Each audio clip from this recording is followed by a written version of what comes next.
बेटी बचाओ बेटी पढ़ाओ ये मुहिम यूँ तो भारतवर्ष में चल रही है। सब इसे अपने अलग अलग तरीके से इसको लेकर के प्रयास कर रहे हैं कि ये मुहिम सफल हो पाए।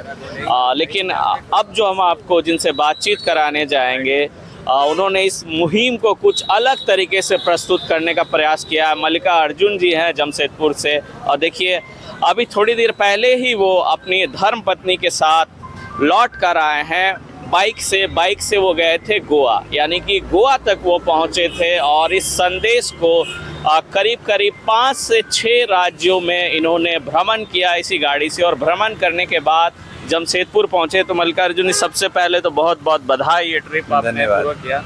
तो कैसे ख्याल आया कि इस तरह की कोई चीज़ की जाए इस मुहिम को लेकर? देखिए, हमारा क्लब रोड मिल्टर्स है, जमशेदपुर बुलेट क्लब। 2008 से हम लोग का क्लब है और हम लोग का एक ही मोटिव रहा है, राइड विथ पर्पस।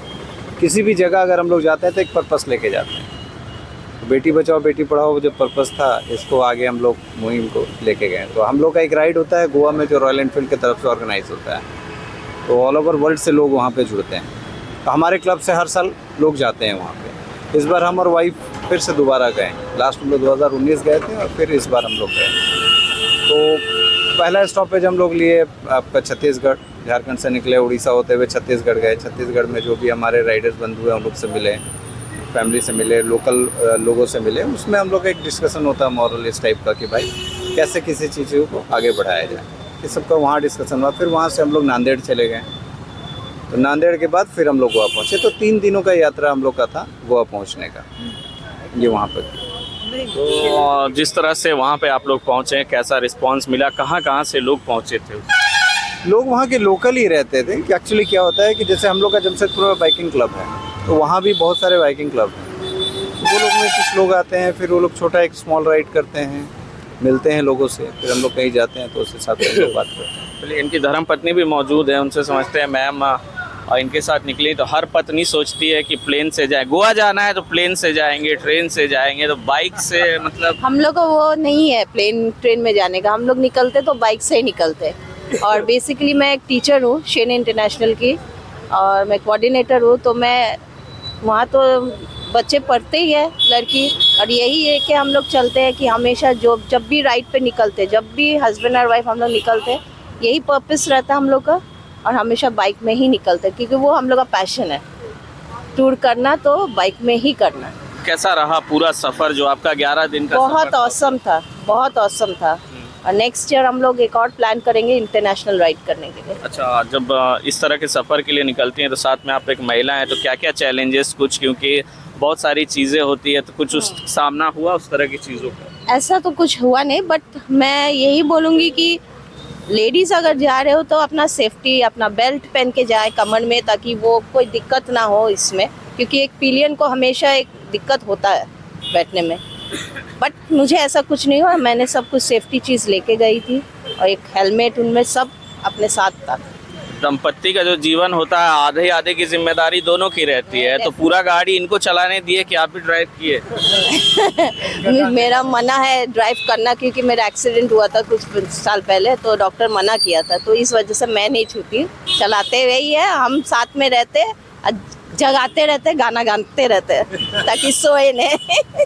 चलिए, 11 दिन का जो पूरा सफ़र रहा, तो जिस तरह से आप लोग यहाँ से निकले, तो उसके बाद एक पड़ाव ऐसा आता है बीच में कि शरीर थोड़ा सा साथ देना कम करता है और थोड़ा सा मनोबल जो है टूटता है, क्योंकि सफ़र लंबा है।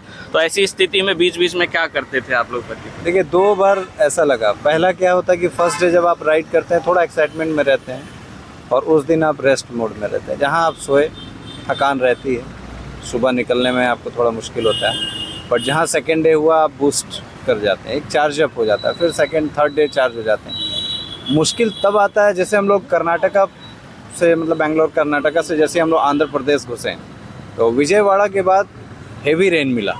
इतना रेन कि अब हम लोग ना रुक सकते थे ना चल सकते थे। फिर गैजेट्स अंदर रखना, सबको संभालना, फिर भीगना, गाड़ी का भी हालत ख़राब। तो फिर हम लोग किसी जगह रुके। 2.5 से 3 घंटा हम लोग का जो डेस्टिनेशन था भुवनेश्वर पहुंचने का, उसको डिले कर दिया गया बारिश की वजह से। लेकिन फिर भी हम लोग उस चैलेंज को स्वीकार किए, रुके। फिर थोड़ा सा रन राइड में ही हम लोग शुरू किए। हम लोग ठीक है, कोई दिक्कत ना, होटल पहुंचेंगे, रिलैक्स हो जाएंगे। तो वाइफ से पूछें, एग्री? हाँ एग्री, क्योंकि आप एग्री होने से नहीं चलता है, जो आपके साथ चल रहा है उससे पूछना पड़ता है भाई ठीक है ना, आगे भी समस्या आएगा इसीलिए। अच्छा, इस तरह की जब राइड्स होती है तो चलिए मनोरंजन और घूमना फिरना तो एक है ही, साथ में एक कहीं ना कहीं एक उद्देश्य छिपा होता है, मन में कुछ एक भावना होती है कि हम इस चीज़ को लेकर आगे बढ़ रहे हैं, इस चीज़ को लेकर लोगों के बीच जागृत करें। तो क्या चल रहा था दिमाग में? ऐसा कुछ खास चल नहीं रहा था, बस हम लोग का मोटिव सिंपल है, लोगों से अगर मिलते हैं तो हम लोग उस हिसाब से डिस्कशन चलता है। सड़कें कहाँ कहाँ अच्छी मिली सबसे हाँ ज़्यादा? सड़क तो भाई आंध्र प्रदेश का बहुत बेहतर, कर्नाटका का बहुत अच्छा। जैसे ही हम लोग आंध्र प्रदेश ख़त्म होके उड़ीसा घुसे, अराउंड 110, 150 के आसपास सड़क उड़ीसा का पूरा ख़राब, उसके बाद रोड बहुत अच्छी बेहतर। बहुत जगह का काम चल रहा है, फ्लाईओवर्स के कारण ही वो सारा डिस्टर्बेंस होगा मे बी, लेकिन वो सब ठीक हो जा रहा है। कितना किलोमीटर रहा करीब सफर आपका? अभी तक हम लोग 4900 के आसपास तक अभी तक हम लोग चले। करीब 5,000। 5,000। चलिए बहुत बहुत शुभकामनाएं आपको। धन्यवाद। तो 5,000 किलोमीटर का सफ़र तय करके ये दंपत्ति अपने शहर में फिर से पहुंचे हैं और देख सकते हैं आप तस्वीरों में चेहरों पे ये मुस्कान है, ये खुशी है कि कहीं ना कहीं जो एक नेक इरादा लेकर ये पहुंचे थे वो नेक इरादा सफल होता हुआ दिख रहा है। Kumar Kunal, news tell, Jamshedpur.